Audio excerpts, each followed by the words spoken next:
नमस्कार दोस्तों, मैं ही हूँ पूनम। सभी की स्वागत करती हूँ मेरे ब्लॉग में। कैसे हैं आप सब, ये बताने के लिए कमेंट बॉक्स में श्री हरि विष्णु ज़रूर बताइए। चलिए आज मैं इस वीडियो में जानेंगे माघी पूर्णिमा। माघी पूर्णिमा से सारे बातें इसमें जानते मुझे बातें हैं। सुबह से लेके रात तक के सारे नियम विधि इसमें जानेंगे। बीच में जो हमें करनी है, दूसरी क्या चीज़ है, जो लोग माँ स्नान कर रही है उसके क्या क्या बात के ध्यान रखनी है।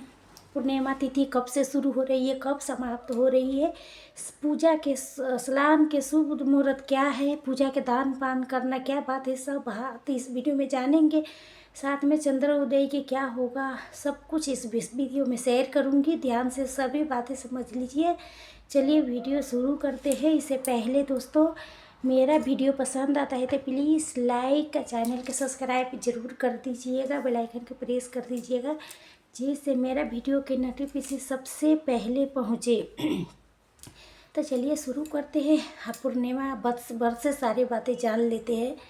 तो सबसे पहले दोस्तों आपको बता दूं, माघी पूर्णिमा। माघी जो लोग अगर कोई नया व्रत उठाना चाहते माघ महीने में, पूर्णिमा से पहले आप उठा लीजिएगा। पूर्णिमा के बाद फिर कृष्ण पक्ष शुरू हो जाएगी तो कोई नया व्रत शुरू नहीं कर सकती है। 27 तो अगर शिव जी के कोई व्रत है तो फागुन के महीने से उठानी है। अगले दिन से जैसे कृष्ण पक्ष शुरू हो जाएगी तो फागुन महीने में कृष्ण पक्ष में हम शिव जी के व्रत उठा सकते हैं। शिवरात्रि के तो पहले भी उठा सकते हैं। तो देख लीजिएगा अपन अपन शिव जी के जो व्रत आपको उठानी है, जो अगले दिन से फागुन मास शुरू हो जाएगी तिथि तो उठा सकते हैं। हमेशा मतलब समझाती कोई व्रत शुक्ल पक्ष में हमें उठानी चाहिए, शिव जी के हम नहीं उठाते हैं। तो ये हो गया। तो सबसे पहले दोस्तों जान लेते हैं साल 2026 में माघ पूर्णिमा कब है। आपको बता दूँ, माघ पूर्णिमा 2026 में 1 फरवरी की है। दिन पड़ा है रविवार। तो रविवार होने के वजह से कई ऐसे कार्य हमें मुझे नहीं करनी है।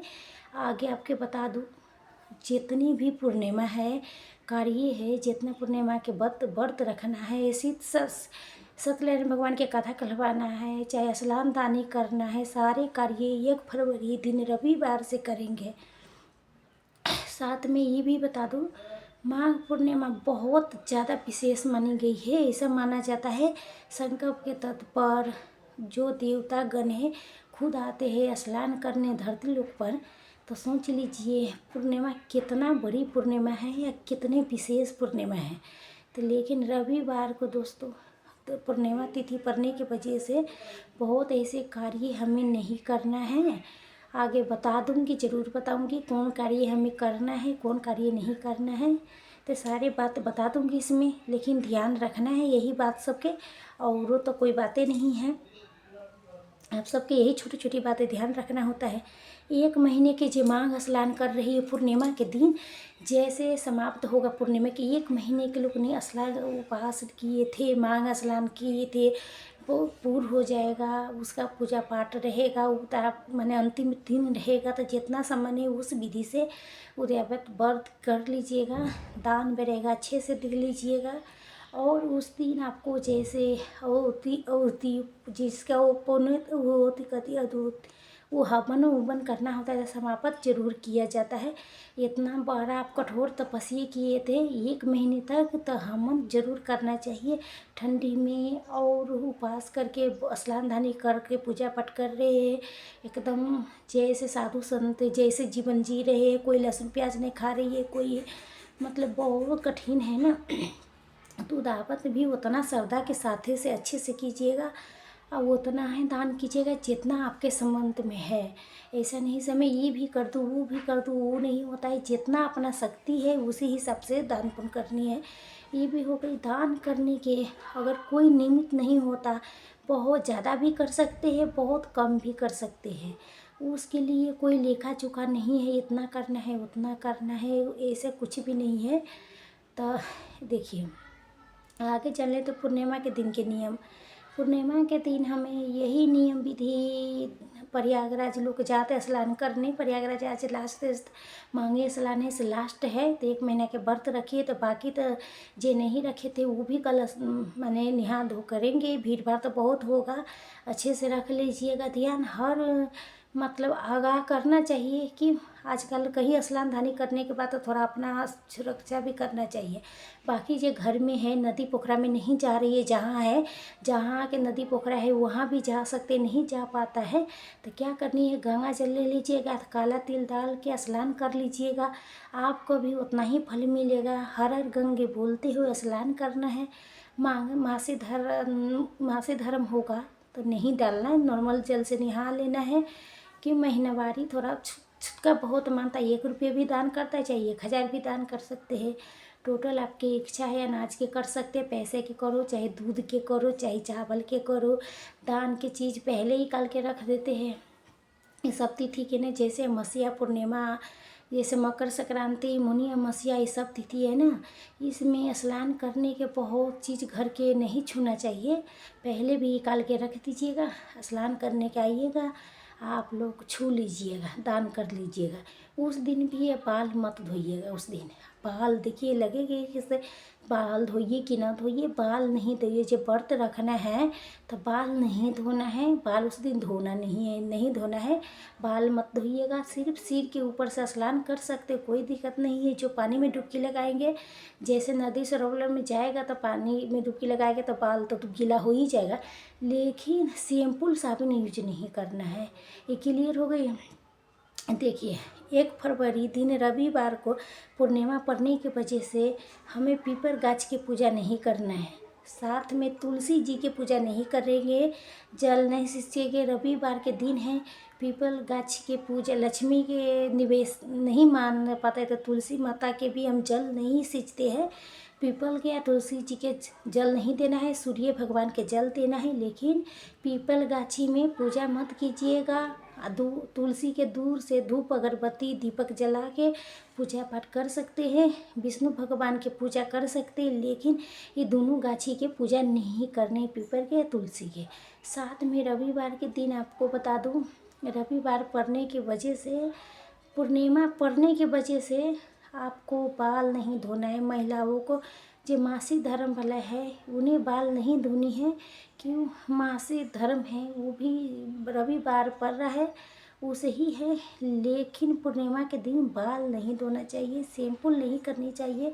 ऐसे भी बाल भिगा के स्नान कर सकते हैं। जो देखिए पीला सिंदूर मत लगाइएगा, ठीक है। गंगा जी की पूजा पाठ कर लीजिएगा, तो वहाँ करते हैं तो चलो गलती से तो अंगुरी लगा लेते हैं, कोई बात नहीं, लेकिन लाल सिंदूर करना है रविवार के दिन।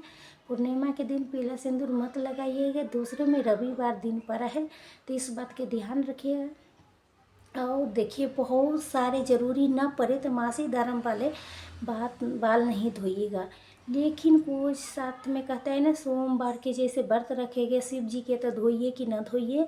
तो देखिए शिव जी की स्थिति में जो लहसुन प्याज आप खाई है तो गंगा जल के छिड़काव करते हुए आप व्रत रख सकते हैं। सिर के ऊपर से केवल पानी से स्नान कर लीजिएगा, शैम्पुल साबुन नहीं लगा के स्नान सोमवार के व्रत अब रख सकती है। गंगा जल छिड़काव करके स्नान कर लीजिएगा, गंगा जी की पूजा कर सकते हैं, सूर्य देव के जल दे सकते हैं। फिर सारे नॉर्मल विधि से पूजा करनी है। उसके अपने घर में चाहे तो ब्राह्मण के द्वारा श्री सत्यनारायण भगवान की कथा करवाते हैं, तो खुद भी कहते हैं। पूजा पाठ विष्णु भगवान की कर सकते हैं। पंडित जी के आएगा तो उसके भी सारे सजा देते, सारी चीज़ कर देते, मुझे बैठ के कथा सुननी होती है, ये भी आप कर सकते हैं। लेकिन जो व्रत रखे हैं पूरे दिन विधि से, पूर्णिमा के दिन कई प्रकार से लोग व्रत करते हैं। हर राज्य में हर घर के अलग अलग नियम होता है, कुछ फराली रखता है, कुछ लोग निर्जला रखते हैं, कुछ लोग जैसे चंद्र देव के अर्घ दे के भोजन कर लेते हैं, दिन में फरारी करते हैं और रात को हमें अन्न खा लेते हैं। लेकिन केते लोग ना चंद्र देव के अर्घ दे के फलारे करते हैं। तो जिस प्रकार के आपके पूर्णिमा के दिन रखते हैं उस देख दीजिएगा, जैसे करना है उसी दिन व्रत रखनी है। पूजा भी कर लेना, पीला चीज़ के प्रयोग नहीं करें, करना चीज़ है पीला चीज़ के। तो विष्णु भगवान के भोग में जे घर में जो पूर्णिमा की तिथि आप व्रत रखे न रखें, खीर पूरी जरूर घर में बनानी चाहिए। अब विष्णु भगवान के शाम को चाहे सुबह आप भोग तुलसी पत्र डाल के भोग जरूर लगानी है। ये बात के ध्यान रखना है। सारे भी नियम विधि बताते चल रही पूर्णिमा के दिन के। अब भोग लगा के पूजा पाठ करके भोजन करना है। नहीं करना है, व्रत रखना है तो फलार कीजिए, निर्जला है तो वो भी देख लीजिए। ये हो गया। उसके बाद से हमें पूर्णिमा के दिन जैसे शाम को पूजा पाठ करेंगे, आरती करेंगे और कथा सुनेंगे। कथा आपको पूजा कर रहे तभी, नहीं कर रहे तभी श्री सत्यनारायण भगवान की कथा जरूर सुनिएगा।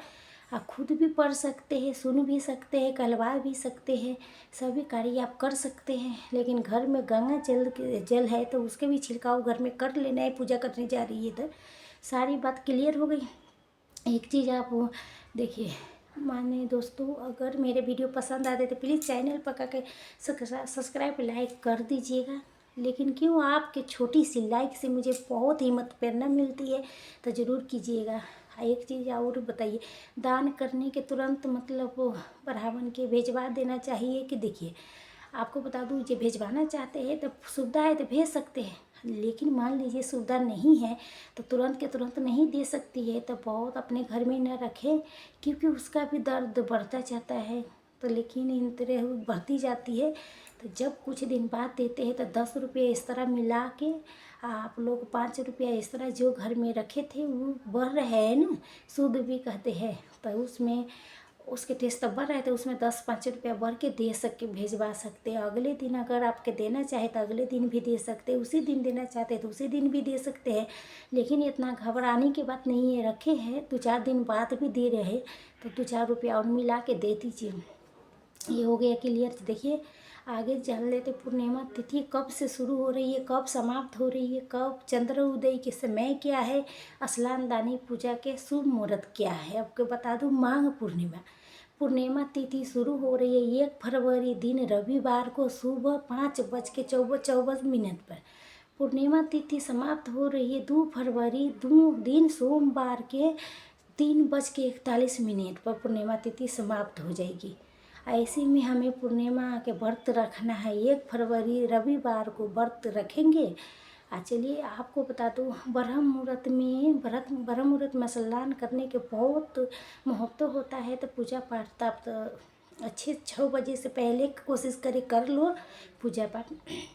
आपको बता दूँ, स्नान दानी के शुभ मुहूर्त है सुबह 5:34 से लेके 6:23 तक आप स्नान दान कर सकते हैं, पूजा भी उस समय कर सकते हैं। चलिए आपको जान लेते हैं चंद्र उदय के समय। तो आपको बता दूँ, चंद्र उदय के समय है 1 फरवरी रविवार को शाम को 5:43 पर चंद्रदेव के अर्घ दे सकते हैं। अपने राज्य के अनुसार देख लीजिएगा, कभी कभी टाइम है ना से आगे पीछे भी हो जाते हैं, तो उसके अनुसार आप चंद्र उदय के अर्घ दे सकते हैं। आगे सारी बात क्लियर हो गई। तो वीडियो मेरा यहीं तक के था। हम मिलते हैं कोई नए वीडियो में, तब तक के लिए नमस्कार। स्वस्थ रहिए, सुरक्षित रहिए, जहाँ कहाँ रहिए, जहाँ खूब खुश रहिए। धन्यवाद।